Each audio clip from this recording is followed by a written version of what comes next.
మనలో smart phone వాడే ప్రతి ఒక్కరు కూడా వెబ్ బ్రౌజర్ ని రోజుకి ఒక్కసారైనా యూజ్ చేస్తూ ఉంటారు. అయితే ఈ వెబ్ బ్రౌజర్స్ లో ప్రపంచవ్యాప్తంగా టాప్ 5 లో ఉన్నాయో చూద్దాం రండి. మొదటిగా 5th ప్లేస్ లో సామ్సంగ్ ఇంటర్నెట్ బ్రౌజర్.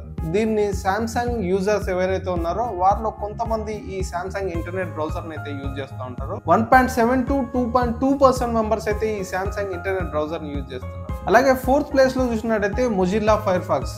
ఈ బ్రౌజర్ ని 2 to 3% మెంబర్స్ అయితే యూజ్ చేస్తున్నారు. ఇక 3rd ప్లేస్ లో చూసినట్టయితే మైక్రోసాఫ్ట్ ఎడ్జ్. ఈ బ్రౌజర్ ని అయితే 4.5 to 5% మెంబర్స్ అయితే యూజ్ చేస్తున్నారు. ఇక 2nd ప్లేస్ లో చూసినట్టయితే సఫారీ బ్రౌజర్. ఐఫోన్ యూజర్స్ అయితే ఇది యూజ్ చేస్తూ ఉంటారు. 13 to 17% మెంబర్స్ అయితే దీన్ని యూజ్ చేస్తున్నారు. ఇక ఫైనల్ గా 1st ప్లేస్ లో చూసినట్టయితే మనందరికి తెలిసినట్టుగానే గూగుల్ క్రోమ్ బ్రౌజర్. వరల్డ్ మొత్తంలో దీన్ని 73% మెంబర్స్ ఈ గూగుల్ క్రోమ్ ని వాళ్ళ డిఫాల్ట్ బ్రౌజర్ గా వాడుతున్నారు. ఇక ఈ బ్రౌజర్స్ లో మీరు ఏ బ్రౌజర్ వాడుతున్నారో కింద కామెంట్ చేయండి. అంతేకాకుండా వీడియో లైక్ చేసి నెక్స్ట్ వీడియో కోసం వేచి ఉండండి. Stay tune.